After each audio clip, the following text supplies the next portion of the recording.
নমস্কাৰ, মই astrologer doctor Shri Shri Ghosh. আজি খুব প্ৰয়োজনীয় এষাৰ কথা লৈ পেলাই আহিছোঁ। আজিৰ কথাটো বহুত গুৰুত্বপূৰ্ণ। আমি জীৱনত ভাবোঁ যে কৰ্মটো কৰি আছোঁ, উপাৰ্জনো কৰি আছোঁ, কিন্তু ভাগ্য কি মোৰ লগ দিয়া নাই? বা কোনোবাই যদি খুব ভালকৈ উপাৰ্জন কৰিছে, তেনেহ'লে কি আমি ইংৰাজীত এষাৰ কথা কওঁ নেকি যে লাক ফেভাৰ কৰি আছে? চব বস্তু কিন্তু আপোনাৰ মোৰ গ্ৰহৰ যিটো চলন চাল চৰিত্ৰ তাৰ ওপৰতে নিৰ্ভৰ কৰে। এই সমস্ত বিষয়টো উপাৰ্জন ক্ষমতা আৰু উপাৰ্জন সেইটোৱে মানুহৰ জীৱনৰ মূল লক্ষ্য। মানুহ যদি উপাৰ্জন ভালকৈ কৰে, তেনেহ'লে ঘৰত কোনো ধৰণৰ অসুবিধা অবাস্তৱ পৰিৱেশ উৎপন্ন নহয়। যদি উপাৰ্জন কম হয়, মাথাই কাম কৰা নহয়, খেলিমেলি আহি যায়, দন কাজিয়া হৈ যায়। তো এইকাৰণে আমাৰ জীৱনৰ প্ৰথম লক্ষ্য হ'ব লাগে যে আমাৰ উপাৰ্জনৰ লাইনটো, ৰাস্তাটো, ৱেটো, উপাৰ্জনৰ যিটো চেইনটো সেইটো আমি পাৰফেক্ট ৰাখোঁ। আৰু এইটো পাৰফেক্ট ৰখাৰ লগে লগে আমি চাব লাগিব আমাৰ শোণিত কোন জেগাত কোনটো গ্ৰহে আমাক সেই ৰাস্তাটো ওলাই দিছে। আপুনি হয়তো জানি অলপ আচৰিত হ'ব।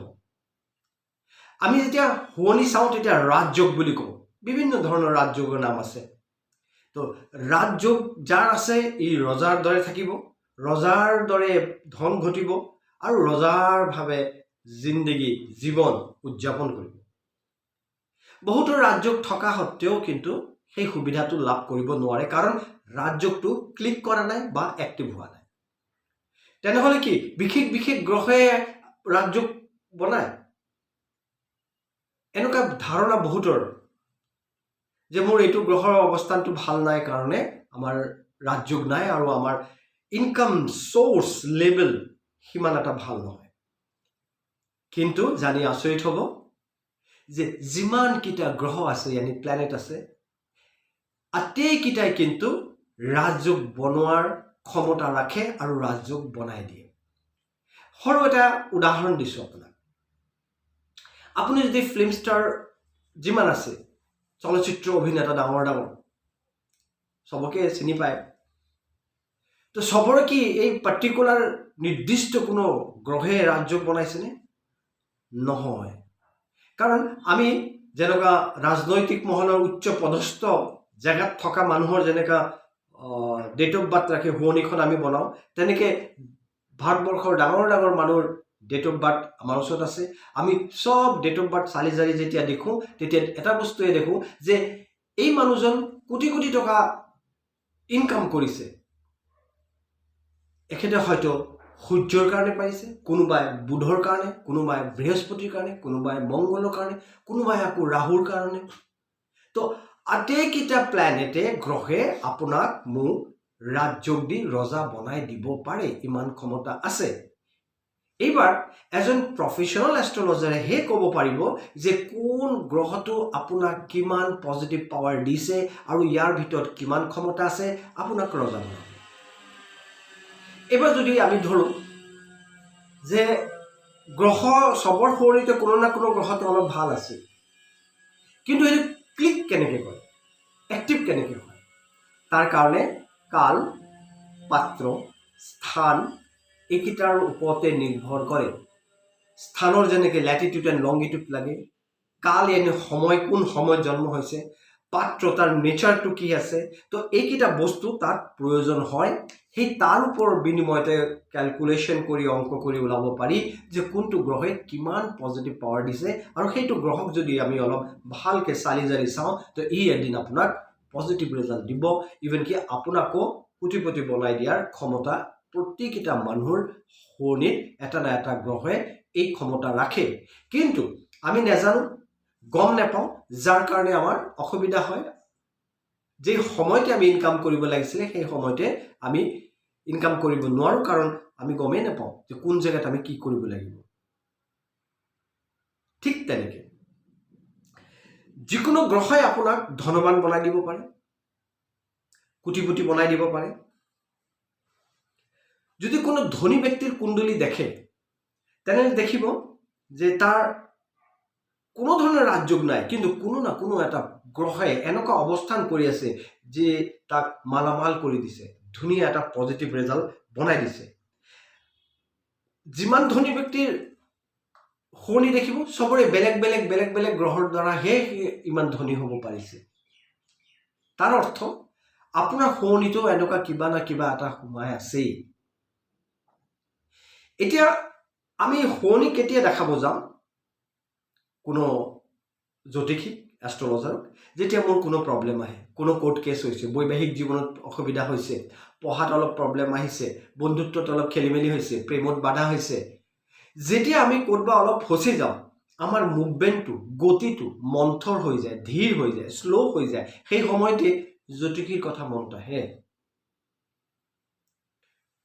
মোৰ আজি এই কথাটো খুব ধুনীয়াকে, যদি আপুনি মোৰ ভিডিঅ' চাইছে তো এই ডোখৰ খুব ধুনীয়াকে আপুনি ধ্যান দিব যে আপুনি যেই সময়তে খুব ধুনীয়া হৈ আছে, আপোনাৰ কোনো প্ৰব্লেম নাই, ইনকাম সোৰ্স ঠিক আছে, ঘৰত ওভাৰঅল ঠিক আছে, ঠিক ইনকাম আছে, আপুনি অলপ ধন সাঁচিছে, ফিক্সড ডিপজিট কৰিছে, পোষ্ট অফিচত ৰাখিছে বা SIP কৰিছে, আপুনি ঠিক ঠাক চলি আছে, সেইটোৱে বিপদৰ ঘণ্টি বা লক্ষণো হ'ব পাৰে। যেই সময় দেখিব আপোনাৰ সব ঠিক আছে, এই ঠিক থকা সময়টো কণ্টিনিউৱাছলি কৰিবৰ কাৰণে, ক্ৰমাগতভাৱে এই ঠিক সময়টো লৈ যাবৰ কাৰণে আপুনি এজন প্ৰফেশ্যনেল এষ্ট্ৰলজাৰৰ লগত কথা পাতিব লাগিব। এষ্ট্ৰলজাৰৰ কথা শুনিলেই কয়, এষ্ট্ৰলজাৰ হ'লেই কিবা না কিবা লিখিব, কিবা না কিবা লিখিব, পাথৰ পিন্ধিব দিব, এটা নৰ্মাল কথা আছে।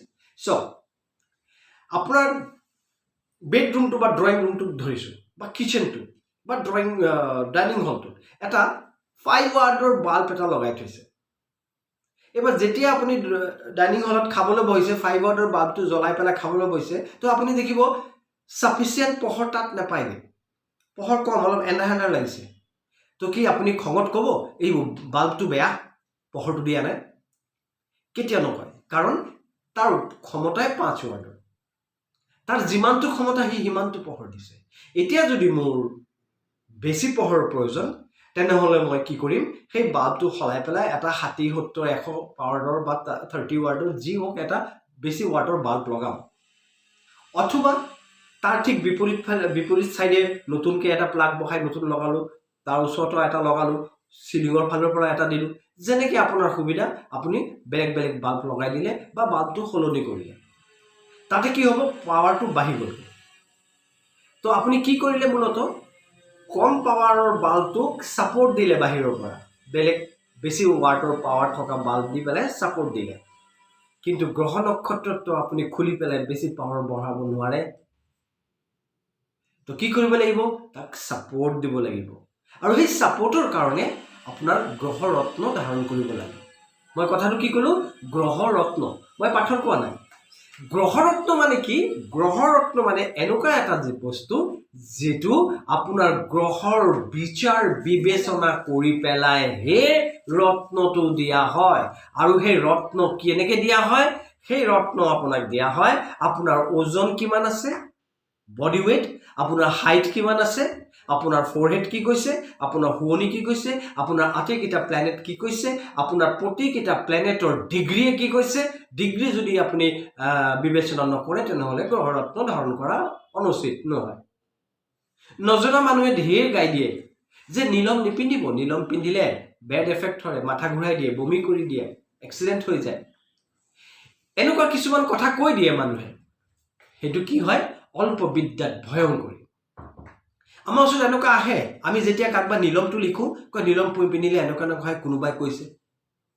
তো নীলম পিন্ধিলে মাথা ঘূৰাই, কিয় ঘূৰাই, সেইটো সেই যে আপোনাৰ গ্ৰহৰ ডিগ্ৰী, তাৰ স্থান, কাল, পাত্ৰ আটাইকেইটা বিবেচনাৰ পিছতহে আপোনাক নীলম ৰত্ন লিখা হয়। আৰু আপুনি সেইটো ধাৰণ কৰিলে আপোনাৰ পজিটিভেই আহিব, এইটো শনিৰ কাৰণে ধাৰণ কৰা হয়, আৰু পজিটিভ ৰেজাল্টে পাব, ই আপোনাক ক্ষতি নকৰে। তাৰ কাৰণে আপুনি যাব লাগিব এজন প্ৰফেশ্যনেল এষ্ট্ৰলজাৰৰ ওচৰত। যদি প্ৰফেশ্যনেল এষ্ট্ৰলজাৰৰ ওচৰত যদি নাযায়, তেনেহ'লে হয়তো আপুনি বিপৰীত বা ভুল পথতো পৰিচালিত হ'ব পাৰে, মিছগাইডো হ'ব পাৰে। মই এইটো কোৱা নাই যে বেলেগে ভুলকে ক'ব, মিছগাইডো হ'ব পাৰে, কাৰণ যাৰ হাতত যিমানটো বিদ্যা তেখেতে সিমানটোৱে ক'ব। আপুনি এজন ডক্টৰৰ ওচৰত গ'লে তেখেতৰ ওপৰত যিমানটো বিদ্যা সিমানটোৱে দৰৱ লিখিব। যদি সেই দৰৱে ভাল নাপায় আপুনি ডক্টৰ চেঞ্জ কৰিব, তাত ভাল নাপালে আপুনি আউট অফ আছাম গৈ পেলাই বেলেগ ডক্টৰ, ডাঙৰ ডক্টৰ দেখাব।